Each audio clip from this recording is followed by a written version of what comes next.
1절 말씀 저희가 함께 읽습니다. 1절 시작. 여호수아가 루벤 지파와 갓 지파와 므낫세 반 지파를 불러. 이스라엘을 이때 나누는 방법은 크게 두 가지입니다. 이스라엘이 12지파입니다. 그래서 12지파로 이스라엘 구분하는 방법이 있고, 또 다른 방법은 동편 땅에 요단강을 건너기 전에 땅을 차지한 지파들과 동편 땅을 건너서 땅을 차지한 그 지파들과 둘로 구분하는 것입니다. 동편 땅은 하나님께서 르우벤 지파, 갓 지파, 므낫세 지파가 강을 건너기 전에 저 땅이 좋아 보이니까 저 땅을 갖게 해주십시오라고 모세에게 기도합니다. 당연히 모세는 하나님께 그 뜻을 여쭈었을 거라고 생각이 되고요. 그래서 그 땅을 가져도 좋다. 그러나 가나안 전쟁을 함께 치르고 와서 너희가 이 땅에 돌아와야 한다라고 얘기를 했습니다. 그래서 전쟁을 할 수 있는 사람들은 다 건너가서 전쟁을 했고, 부녀자와 나이 드신 분들과 주로 아이들이 동편에 남아서 그 땅을 준비하고 그 땅에서 남편과 아버지, 아들이 돌아오기를 기다렸습니다. 그러니까 7년 전쟁이 끝나고 7년 만에 집으로 돌아가는 놀라운 축복의 그런 시간입니다. 그 반면에 서쪽 땅은 하나님께서 약속하신 땅입니다. 아브라함에게 700년 전에 가나안 땅을 너에게 주겠다라고 약속을 하셔서 700년 만에 이스라엘 백성들 가운데 약속의 성취로 주신 땅이 가나안 땅입니다. 영적인 지도자 여호수아는 이 시기를 전후해서 이 문제도 인하여 12지파 가운데 또 동편으로 간 지파들, 또 서편으로 간 지파들 가운데 크고 작은 갈등의 요소가 있음을 깨닫고, 특별히 르우벤 지파, 갓 지파와 므낫세 반 지파를 불러서 이야기를 합니다. 여러분, 동편 땅은 원래 하나님께서 약속하지 않은 땅이었지만 하나님께서 덤으로 주신 땅입니다. 저는 이 이야기를 생각할 때마다 하나님의 은혜가 얼마나 우리 삶 가운데 놀라운 것인가라는 것을 깨닫게 됩니다. 때로는 우리가 구했던 것, 구하지 않았던 것 이상으로 우리에게 허락해 주셔서, 은혜라는 말이 그런 말이잖아요. 값없이 받는 은혜, 뜻밖의 생각하지는 못했고 기대하지도 못했지만 내 삶 가운데 하나님께서 주신 선물, 그것이 은혜입니다. 이집트 땅을 떠날 때는 가나안 동편에 또 그렇게 좋은 땅이 이 두 지파 반에게 주어질 줄 이스라엘 백성들이 생각하지 못했지만 뜻밖에도 덤으로 하나님께서 그 지파들 가운데 선물로 주신 것입니다. 여러분, 덤으로 주어졌다라고 해서 덜 좋거나 덜 값어치 있는 것이 아닙니다. 여러분, 저희가 예수 그리스도를 믿고 난 이후의 삶은 사실 덤으로 얻은 인생입니다. 죄 가운데 있었고 죄 가운데서 죽어서 어둠 가운데 죽어가야 마땅하는 인생이었지만 하나님께서 우리를 불쌍히 여겨주셔서 이후는 내 은혜로 덤으로 살아라 라고 구원될 삶을 우리에게 허락해 주셨습니다. 여러분, 덤으로 얻은 나머지 인생이 값어치 없는 인생입니까? 아닙니다. 덤으로 얻은 우리 예수 그리스도 안에 있는 인생이 그 이전의 삶보다 훨씬 값어치 있고 소중한 인생이 됐습니다. 왜냐하면 이제는 내가 사는 것이 아니고 내 안에 계신 예수 그리스도께서 사시기 때문입니다. 그게 우리 인생이 얼마나 중요하게 됐는지 단적으로 말해주는 것입니다. 우리는 요단강 동편과 같은 인생입니다. 하나님의 덤으로 주신 인생을, 은혜를 누리고 앵커리지 온누리 교회를 생각하니까 요단강 동편과 같은 교회구나라는 생각이 들었습니다. 문을 닫았어도 몇 번이나 닫았어야 되잖아요. 근데 그 위기 때마다 하나님께서 교회의 문을 닫게 하신 것이 아니라 더 깊이 기도하게 하시고 더 깊이 하나님 앞에 겸손하게 하셔서 더 건강한 교회를 이루어가는 꿈을 우리에게 주셨다라는 것입니다. 하나님 살려주십시오. 한 번만 더 기회를 주십시오. 기도할 때마다 한 번만 더 기도했지만 매번 하나님은 한 번 더인 것처럼 매번 기도를 들어주시고 교회를 지켜주시고 우리의 삶을 지켜주셨습니다. 여러분, 덤으로 얻은 인생 여전히 포기할 수는 없는 인생이고, 덤으로 얻은 앵커리지 온누리 교회 여전히 포기할 수 없는 교회입니다. 예수 그리스도가 주인이 되시기 때문에 이 교회를 통해서, 우리의 인생을 통해서 하나님께서 어떤 계획들을, 약속의 성취를 이루어 가실지 우리가 함께 꿈꾸기를 소망합니다. 2절과 3절 말씀 저희가 계속 읽습니다. 2절, 3절 시작.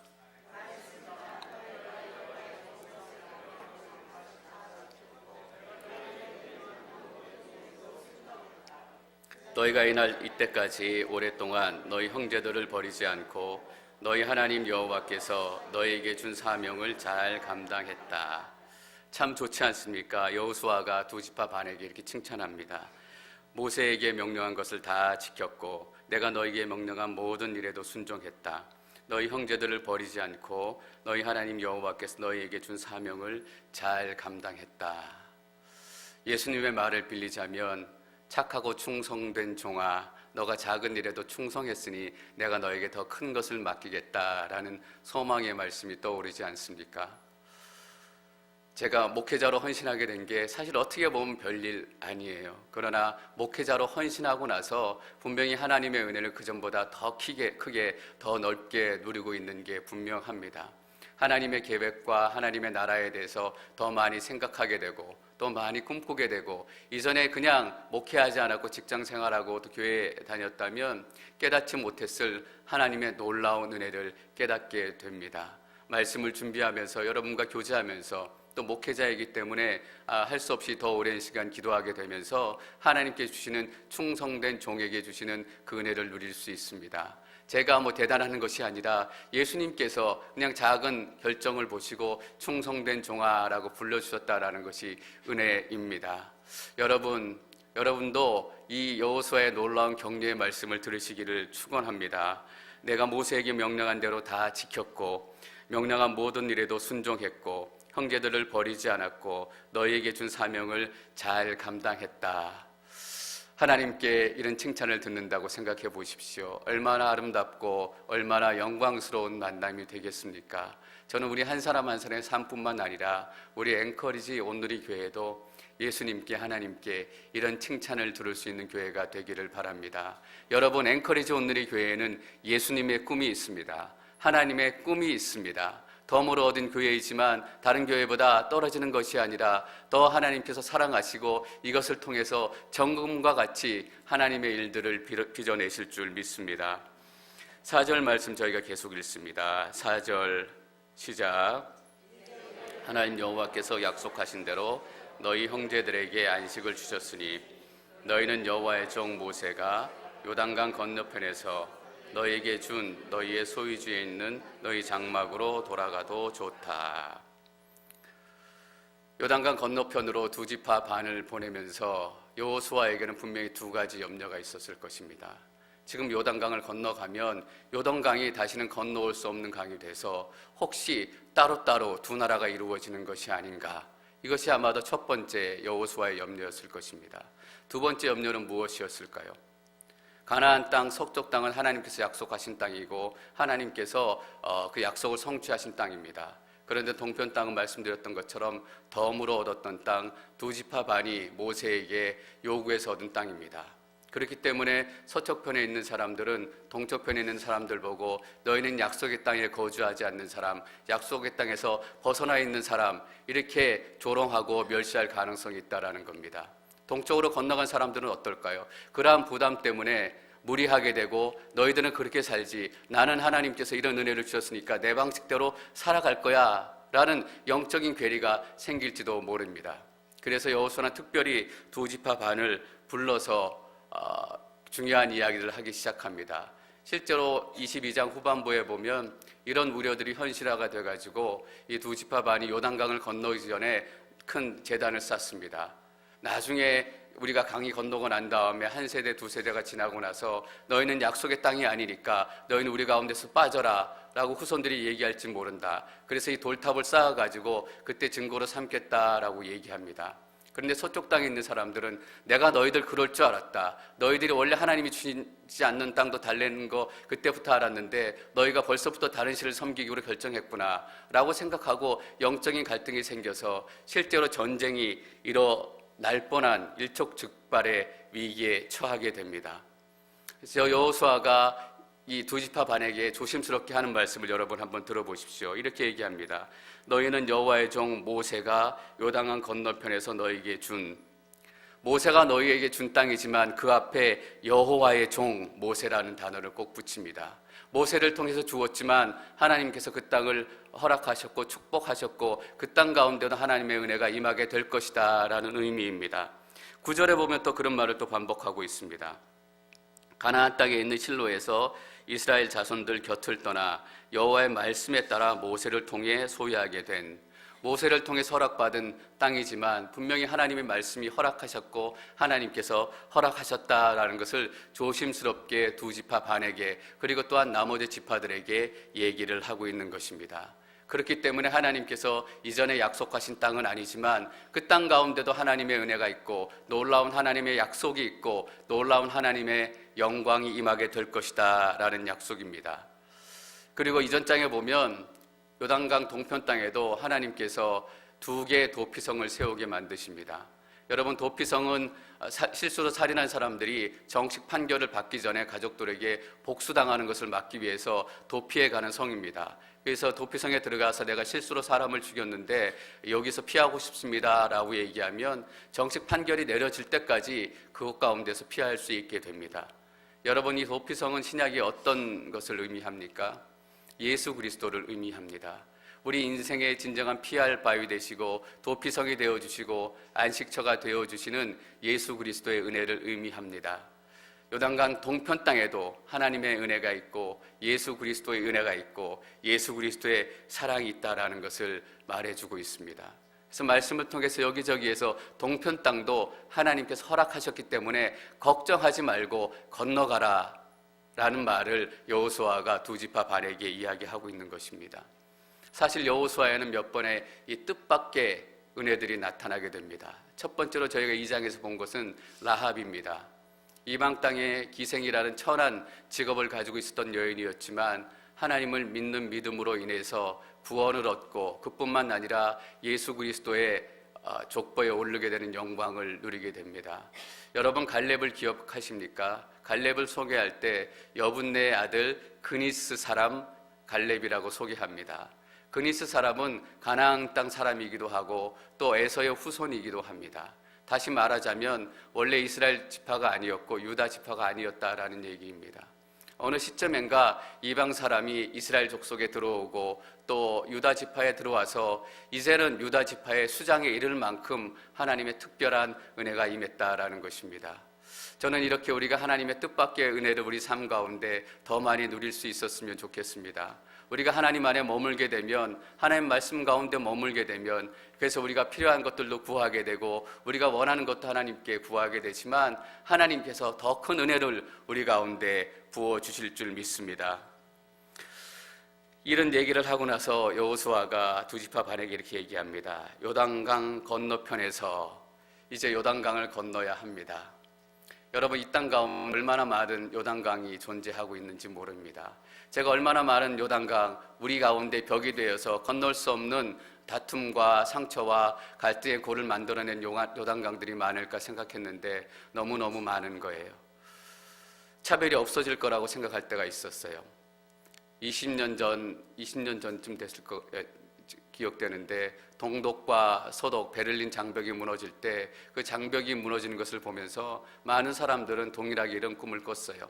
이 땅 가운데 모든 벽들은 저것처럼 무너지게 될 것이다. 이 땅 가운데 모든 차별들은 다 사라지게 될 것이다.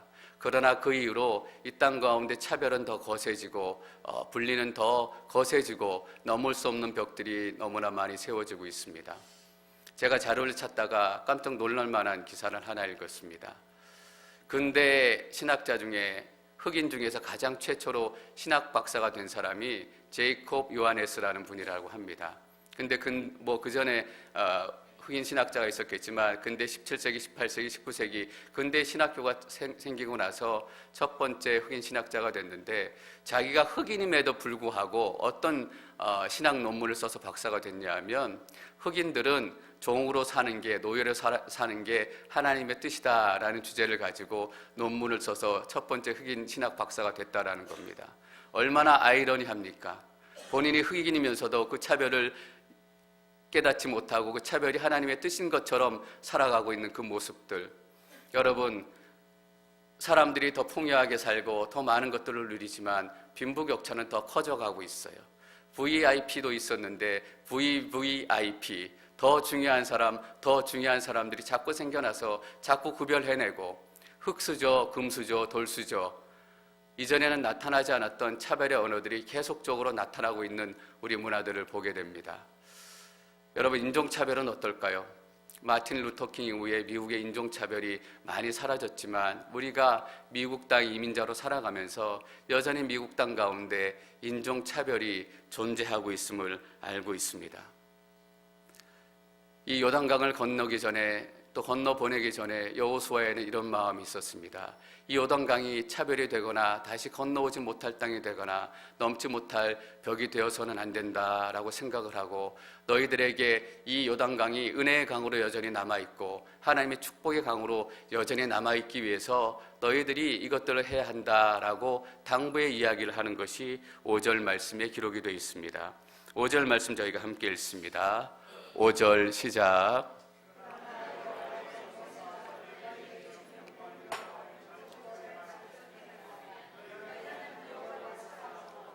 항상 그분의 길로 다니고 그분의 계명을 지키고 그분을 꼭 잡고 너희의 마음과 영혼을 다해 그분을 섬겨야 한다.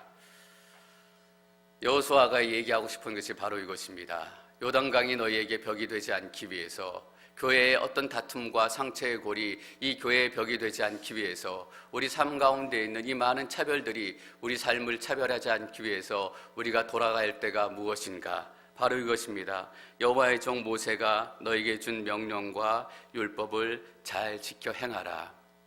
한마디로 정리하자면 하나님 외에는 이 땅 가운데 차별과 벽들을 없앨 수 있는 분은 없다라는 것입니다. 우리가 말씀으로 돌아가지 않으면, 예수 그리스도로 돌아가지 않으면 우리 교회 안에, 믿음의 공동체 안에 남아있는 벽들이 여전히 남아있게 될 거라는 경고이기도 합니다. 여러분, 5절 말씀을 잘 보십시오. 잘 지켜서 행해야 되는데 하나님께 돌아가서 말씀을 잘 지켜서 행하는 구체적인 방법들을 5가지로 요약을 하고 있습니다. 첫 번째는 너희 하나님 여호와를 사랑하고. 여러분, 놀랍지 않습니까? 하나님께 돌아가고 하나님의 말씀을 잘 지켜 행하는 것이 우리가 우리의 삶을 깎고 다스리고 하나님께 열심히 쫓아가는 것이 아니라 하나님을 먼저 사랑하고라는 말입니다. 저는 기독교는 사역의 종교가 아니라 관계의 종교다라는 것을 다시 한번 강조해도 지나치지 않다라고 믿습니다. 너희 하나님 여호와를 사랑하고, 첫 번째 우리가 알 수 있는 것은 우리가 사랑해야 되는 구체적인 대상이 있다라는 겁니다. 우리는 하나님을 사랑하는 사람들입니다. 하늘에 계신 우리 아버지, 하나님 아버지. 하나님 어디에 계십니까? 하늘에 계신 하나님 아버지이십니다. 우리가 미국에 살고 또 우리가 한국에 살고 앵커지에 사는 것처럼 하나님께서도 구체적으로 사는 곳이 계신, 하나님의 처소가 계신 그런 분이시다라는 의미입니다. 물론 하늘에 계신 아버지라고 했을 때 그 하늘이라는 의미는 미국이나 영국이나 캘리포니아나 또 앵커리지처럼 구체적인 물리적인 공간을 의미하지는 않습니다. 왜냐하면 하나님께서는 영이시기 때문에 온 물리적인 땅 가운데 다 존재하십니다. 그런 의미는 아니지만 분명히 이곳 가운데서 드러내는 것은 하나님께서는 구체적으로 거하는 처소가 계시고 구체적인 사랑의 대상이다라는 것입니다. 여러분, 펜팔을 하게 되잖아요. 그냥 편지로 펜팔만 하게 되면 이 사람이 어떤 사람인지 그냥 대충 근론을 알 수 있지만 정말 그 사람을 사랑하기는 쉽지 않습니다. 편지도 오가지만 사진도 주고받고 실제로 만나지 않으면 그것을 사랑이라고 얘기할 수 없는 것입니다. 그냥 그 상상 속에 있는 아이디어란 소설 같은 사랑일 뿐이지 거기에는 감격도 눈물도 애끓는 마음도 존재하지 않습니다.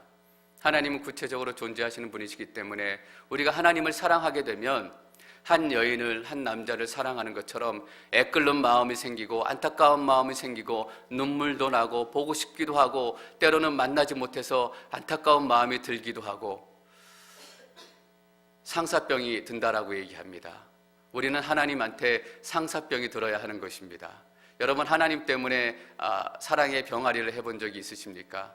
하나님 때문에 상사병이 들 정도로 사랑할 수 있다면, 하나님을 그렇게 사랑할 수 있다면 아마도 하나님께서 우리에게 원하시는 사랑이 바로 그런 사랑일 것입니다. 어떻게 우리가 하나님을 사랑할 수 있을까? 그냥 사랑하고 싶다라고 해서 사랑하게 되는 것은 아니잖아요. 여러분, 팔복에 우리가 예수 그리스도의 가르침을 보면 가난한 자에게는 하나님의 복이 있나니 온유한 자에게는 하나님의 땅이 유업으로 전해질 것이다 라고 예수님께서 가르치십니다. 여러분, 그때 가난한 자, 온유한 자의 진짜 의미는 무엇일까요? 너희가 열심히 가난한 자가 되기 위해서, 열심히 온유한 자가 되기 위해서 노력해야 된다라는 것을 예수님께서 가르치시는 것이 아닙니다. 뭐냐 하면 예수님을 만난 사람은 가난한 마음을 가지게 된다라는 것입니다. 예수님을 만난 사람은 온유한 성품을 가지게 된다라는 거예요. 하나님을 누리게 되는 사람, 하나님의 천국의 소망을 누리게 되는 사람은 자기가 억지로 가난한 마음을 가지려고 하는 것이 아니라, 억지로 온유한 사람으로 노력하는 것이 아니라, 예수님을 만나는 그 순간 그 마음 가운데 예수 그리스도의 온유함이 시작이 됩니다. 여러분, 잘 생각해 보십시오. 예수님을 만나지 않으면 절대로 가난한 마음을 가질 수 없습니다. 예수님을 만나고 더 깊이 만나고 더 사랑하게 되다 보니까, 예수님, 내가 얼마나 큰 죄인인지 알겠습니다. 예수님, 한 번만이라도 저에게 더 사랑의 음성을 듣게 도와주십시오. 예수님 아니면 내가 도저히 살아갈 수 없는 그런 인생입니다. 자꾸 가난한 마음이 들기 시작하는 거예요. 예수님을 만나면 만날수록, 예수님을 사랑하면 사랑할수록 하나님 앞에 더 낮아지고 더 가난해지고, 예수님의 제자가 되고 예수님의 말씀을 계속 듣다 보니까 예수님처럼 온유하게 살고 싶다는 마음이 저절로 들기 시작하는 거예요. 여러분, 억지로 착하게 살려고 그러면 착하게 살게 되나요? 한 달, 두 달, 길어야 1년 정도는 가면을 쓰고 살아갈 수 있을지 모르겠습니다. 그런데 정말 착하고 온유한 삶을 살기 위해서는 예수 그리스도를 만나야 하고 예수 그리스도를 사랑해야 되는 것입니다.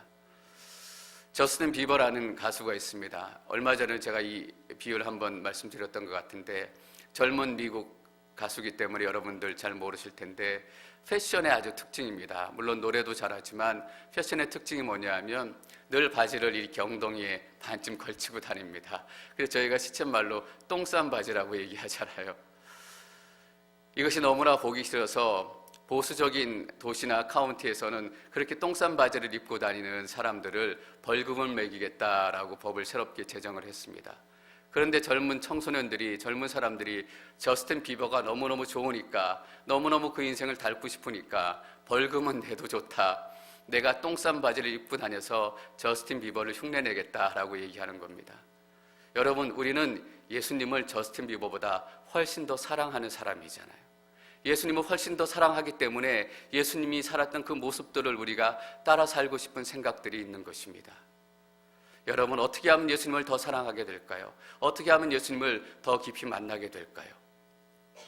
이런 이야기가 있습니다. 자꾸 만나면 정든다라는 얘기입니다. 못생긴 사람도 자꾸 만나다 보면 잘생긴 것처럼 보일 때도 있고 예뻐 보일 때도 있는 것입니다. 반대로 이렇게 얘기하잖아요. Out of sight, out of mind. 안 보면 잊혀진다라는 거예요.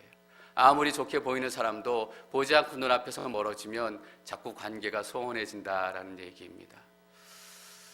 남편이 아내와 또 아이들을 멀리 미국 땅에, 다른 땅에 공부 때문에 보내고 나서 기러기 생활을 합니다.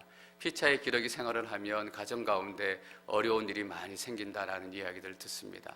슬픈 소식이지만 가장 큰 이유는 무엇일까요? 서로 보지 않기 때문에 이전과 같은 친밀한 관계가 형성되지 않고 있기 때문입니다. 여러분, 어떻게 하면 예수님하고 친밀한 관계를 형성할 수 있을까요? 자꾸 봐야죠. 자꾸 보고, 자꾸 듣고, 자꾸 만나야 합니다. 여러분, 어떻게 하면 예수님을 자꾸 만날 수 있을까요? 자꾸 하나님의 말씀을 듣고 하나님을 찬송하고 하나님 앞에 나아가고, 이것들이 다 모인 것이 무엇입니까? 예배입니다. 우리가 그렇게 예배를 소중하게 여겨야 합니다. 그냥 때가 돼서, 시간이 돼서 내가 사역을 섬기고 있기 때문에 갔다 오는 것이 아니라, 그것 가운데서 우리가 예수 그리스도의 만남, 하나님과의 만남이 있기 때문에 자꾸 예배드리고 예수님 만나다 보면 예수님이 좋아지는 거예요. 내가 예수님을 믿기 어려워요. 예수님을 만나기 어려워요. 대부분의 그런 분들 보면 예배를 대충 생각하고 그냥 빠졌다 안 왔다 본인의 형편대로 예배를 생각하는 분들이 많아요. 예수님을 자주 만나시기를 축원합니다. 저는 그래서 말씀을 묵상할 때마다 우리 앵커리지 온누리교회 주일 예배, 수요 예배, 새벽 예배, 우리가 개인적으로 드려지는 또는 사역팀별로 드려지는 그 예배들이 얼마나 소중한 의미를 가지고 있는지, 그 예배 한 번 때문에 예수님을 몰랐던 사람들이 예수님을 만나고 예수님을 사랑할 수 있게 된다면 얼마나 그 시간들이 하나님의 시간이 될 수 있을까라는 소망을 갖게 됩니다. 주일 예배를 섬기고 또 수요 예배를 섬기고 새벽 예배를 섬기고 또 매 예배마다 설교하는 게 쉽지 않아요. 그러나 매 예배 때마다 그 마음으로 기도해요. 하나님, 정말 하나님께서 불러주신 영혼들 그냥 가지 않도록 도와주세요. 이 말씀을 통해서 하나님이 어떤 분이신지 만나게 도와주시고, 하나님이 어떤 분이신지 깨닫게 도와주시고, 단 한 구절의 말씀이라도 한 분의 심령 가운데 들어가서 예수님 만나는 역사를 일으켜 주세요. 여러분, 우리의 소망이 무엇입니까? 믿지 않는 영혼들이 찾아가서 예수님 만날 수 있다면 그것이 예배입니다. 여러분, 함부로 예배를 생각하지 마십시오. 예배에 와서 누가 조금 불편한 말 했다고, 누가 조금 마음에 상처를 건드렸다고 그것 때문에 예배를 포기하고 그것 때문에 하나님을 제대로 만나지 못한다면 얼마나 안타깝고 얼마나 속상한 일이겠어요. 하나님을 만나고 하나님의 임재가 이 자리에 충만히 임한다면, 그래서 제가 그렇게 기도해요. 하나님, 놀라운 하나님의 영광이 우리 예배 가운데 임하셔서 감히 사람의 생각들이 머리들지 못하게 도와주시고, 사람의 욕심들과 마음이 머리들지 못하게 도와주시고, 하나님의 놀라운 영광의 임재 때문에 우리가 다 무릎 꿇기를 원합니다. 우리의 생각도 내려놓기를 원합니다. 왜냐하면 이 예배의 주인은 하나님이시고 우리가 이 예배에 온 목적이 하나님을 만나기 위해서이기 때문입니다. 여러분, 이 예배를 통해서 하나님 만나십시오. 그래야 예수님 사랑할 수 있게 됩니다. 예수님을 사랑하지 않으면 예수님 따라 살겠다, 하나님 따라 살겠다. 여러분, 바리새인들의 문제점이 무엇입니까? 따라 살고 싶은 마음은 있었지만 사랑이 없었다라는 거예요. 형식은 남았지만 관계가 없었다라는 거예요. 그래서 그들 가운데 하나님을 향한 사랑은 다 사라지고 11조만 남고 안식일만 남고 먹지 말아야 될 음식만 남게 된 것입니다. 하나님께서 그것을 그렇게 슬퍼하셨다라는 거예요. 삶 가운데 거룩하고 구별해서 살려는 노력, 말씀대로 살려는 노력, 이 노력이 왜 나쁘겠어요? 하나님 주신 율법대로 살아가는 노력이 칭찬받아 마땅한 거잖아요. 그런데 예수님께서는 왜 바리새인들을 이 독사의 자식들아 라고까지 얘기하면서 비난하고 책망하셨을까요? 사랑이 없었기 때문이에요. 사랑이 없는 행함은 율법주의에 지나지 않고 우리를 바리새인으로 만드는 것입니다. 그래서 어떻게 하면 하나님 말씀대로 살아갈 수 있을까? 우리 삶 가운데 그 높은 그 큰 요단강들을 다 하나님의 은혜의 강으로 만들 수 있을까라고 얘기하는데, 첫 번째 여호수아가 하나님을 사랑하고라고 얘기하고 있습니다. 하나님을 사랑하고 이 사랑의 관계가 시작된다는 것이 얼마나 중요한 의미인지 우리가 다시 한번 깨닫습니다.